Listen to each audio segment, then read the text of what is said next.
खबरों में बने रहने के लिए चैनल को सब्सक्राइब करें और ताज़ा हर अपडेट पाने के लिए बेल आइकन दबाएं। नमस्कार, मैं आपके साथ नरेंद्र शर्मा, खबर गसिंगपुर से। जैसा कि हमारे संवाददाता सुरेंद्र राजपूत ने बताया कि दूसरों का पेट भरने वाला अन्नदाता आज खुद ही सड़कों पर उतरा। आज के युग में अन्नदाता के बिना नहीं चलेगा कोई काम। किसानों का कर्फ्यू, सड़कें हुई जाम, सड़कों पर दिखा किसानों का जन सैलाब। 3 कृषि अध्यादेशों को लेकर देश भर में किसान सड़कों पर। किसान व्यापारी मजदूर कर रहे 3 अध्यादेशों का विरोध। किसान मजदूर व्यापारियों ने एक स्वर में केंद्र सरकार के खिलाफ हल्ला बोला। केंद्र सरकार ने इन कृषि अध्यादेशों को वापस करने की मांग पर अड़े। देश के किसान व्यापारी या मजदूर केंद्र सरकार के खिलाफ बिगुल फूंकने को हुए मजबूर। गसिंगपुर कस्बे के बस स्टैंड पर लगाया किसान मजदूर व्यापारियों ने जाम। पूर्व पालिका अध्यक्ष डॉक्टर भूपेंद्र प्रकाश शर्मा ने इस अवसर पर कहा कि केंद्र सरकार जानबूझकर इस देश के अन्नदाता को सड़कों पर उतरने के लिए मजबूर कर रही है। पूर्व पार्षद कमलजीत सिंह हुंदल ने सभा को संबोधित करते हुए कहा कि सरकार जानबूझकर किसान, व्यापारी और मजदूरों को आपस में लड़ाने का कार्य कर रही है। राजेश कुमार ने कहा कि सरकार किसान व्यापारियों के साथ मजदूरों को भी सड़क पर उतरने के लिए मजबूर होना पड़ा। गुरुचरण सिंह मोड़ ने संबोधित करते हुए कहा कि केंद्र सरकार ने हिटलर जैसा कार्य कर रही है। सरकार जानबूझकर जनता के साथ खिलवाड़ कर रही है, उन्हें आपस में लड़ाकर अपना राज करना चाहती है, लेकिन सरकार के मंसूबों को कभी भी कामयाब नहीं होने दिया जाएगा। प्रतिवाल सिंह संधू ने यह बात गज सिंहपुर कस्बे के बस स्टैंड पर किसान व्यापारी मजदूरों की सभा में कही। सभा को गुरुचरण सिंह मोड़, कमलजीत सिंह हुंदल, डॉक्टर भूपेंद्र प्रकाश शर्मा, कश्मीरी लाल प्रधान, धनारा मेघवाल, हंसराज गोदारा, अमरजीत सिंह, पूर्व सरपंच गुरमीत सिंह, दल सिंह, पाल सिंह मान, लखा सिंह मान, निमा सिंह मान सहित भारी संख्या में किसान मजदूर एवं व्यापारी रहे मौजूद। पुलिस प्रशासन पूरी तरह मुस्तैद। प्राप्त जानकारी के अनुसार अवतार सिंह संधू ने बताया कि आज भारत देश व्यापारी आह्वान के तत्वावधान में श्री कर्णपुर मार्ग, रायसीनगर मार्ग पर लगाया किसानों द्वारा जाम। एसआई मनीराम टीम के साथ हर पल की नज़र रख रहे हैं। सितंबर को जो 3 अध्यादेश काले कानून जो केंद्र की सरकार लेके आई है, व्यापारी, किसान, मजदूर, दानक, तोला, छोटा व्यापारी, इसके अंदर सारे के सारे बर्बादी के कगार के ऊपर हैं।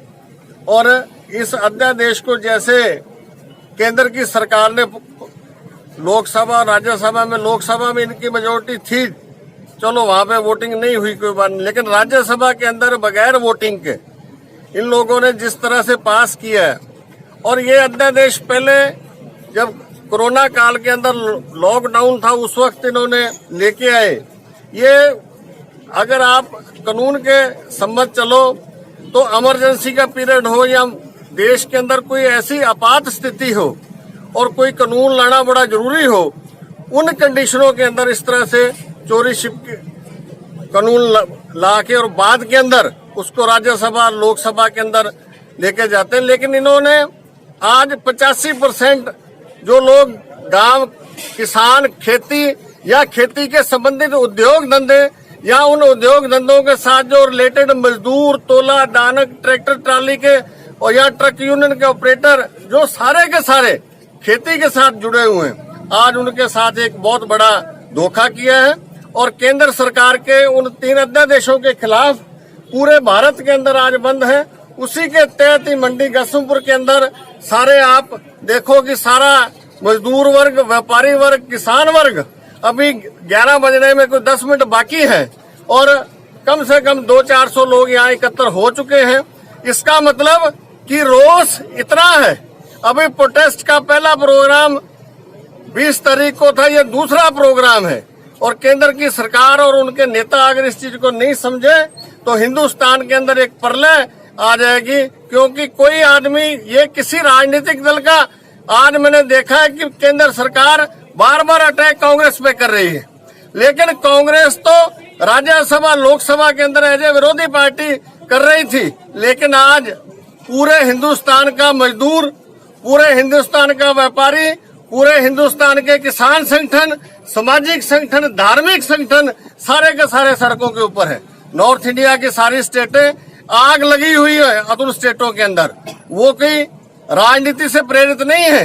ये लड़ाई भूख की लड़ाई है, पेट की लड़ाई है, अपने बच्चों की लड़ाई है, बच्चों के भविष्य की लड़ाई है।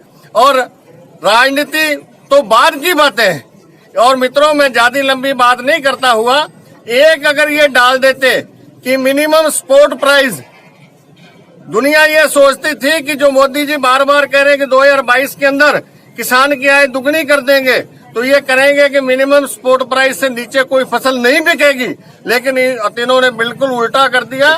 मैं आज भी, जहां तक मेरी आवाज जाए, आप बिहार जैसे राज्य में जाना, गेहूं 1300 बिक रहा है। आज बिहार के 10-10, 20-20 किले के मालिक, ये आम किसान के लिए, मजदूर के लिए और व्यापारी वर्ग के लिए है। जब से मोदी सरकार आई है, इसके जो भी कार्यकलाप रहे हैं वो केवल कॉर्पोरेट हाउस को फायदा देने के लिए रहे हैं, जिसमें आम मजदूर और किसान और व्यापारी पिसता रहा है। ये जो कह रहे हैं कि ये किसान हित में है, किसान हित में है, किसान हित में तो ये किस तरह से है ये जनता जानती है।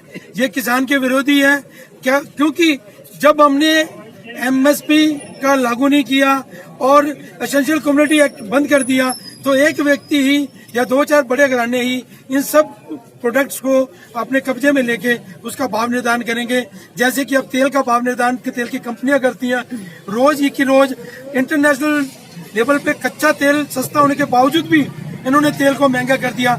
इसी तरह से जब ये कॉर्पोरेट हाउस इसका रेट तय करेंगे तो महंगाई और बढ़ेगी और इसमें मजदूर आदमी और बेकार होगा।